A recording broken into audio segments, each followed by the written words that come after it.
Bienvenue dans cette capsule vidéo, toujours sur l'analyse des mouvements. Nous allons parler cette fois-ci de référentiel. Alors, qu'est-ce qu'un référentiel? On va prendre pour ça un petit exemple.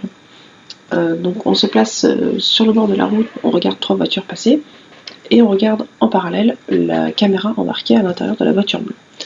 Donc on peut voir que les trois voitures avancent vers la droite, dans une trajectoire rectiligne. Par contre, si on se place dans la voiture bleue, alors on va les regarder passer, voilà. Si on se place dans la voiture bleue, on a l'impression parfois que la voiture jaune et la voiture rouge reculent, puis avancent. En fait, on ne va pas voir la même chose selon où on se place. Un référentiel, c'est tout simplement un objet mathématique qui va nous permettre de mesurer des distances et des temps par rapport à un objet qui va être fixe. Donc un référentiel est composé d'un repère. Un repère en mathématiques, c'est trois axes, x, y et z. Une origine des repères qui nous permettent de mesurer les distances d'un objet qui se déplace.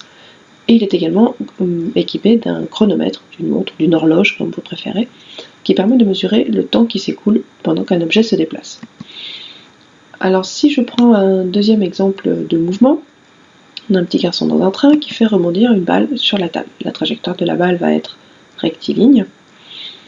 Si en revanche je me place sur le côté du train, que je regarde le train passer et qu'il effectue la même chose, je ne vois pas le même mouvement. Ici je vais avoir une trajectoire qui sera curviligne.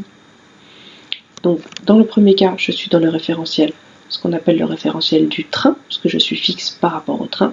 Et dans le deuxième cas, je suis dans le référentiel terrestre, je suis fixe par rapport au sol terrestre. Alors les référentiels les plus courants, le référentiel terrestre donc, dont on vient de parler, qui nous permet d'étudier les mouvements qui ont lieu sur Terre. Donc il est composé de trois axes, et de l'origine qu'on place où on veut.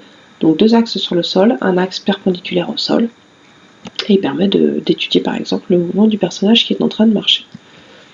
Deuxième référentiel, qui est souvent utilisé pour l'étude de ce qui est mouvement de la Lune ou des satellites autour de la Terre, c'est le référentiel géocentrique.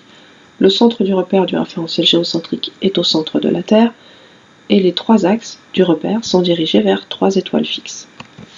Et enfin, le référentiel héliocentrique, avec un H, héliocentrique, qui permet d'étudier le mouvement des planètes autour du Soleil. Le centre du référentiel héliocentrique, c'est le centre du Soleil, et les trois axes sont dirigés vers trois étoiles fixes. Alors justement, ce référentiel, donc cet objet de référence par rapport auquel on étudie un mouvement, va nous permettre d'étudier les différents mouvements. Donc je prends un autre exemple ici, c'est l'exemple de la valve, du mouvement de la valve du vélo, donc la valve qui sert à gonfler le pneu. Dans le premier cas, j'ai une trajectoire curviligne. Dans le référentiel terrestre, je suis fixe par rapport au sol.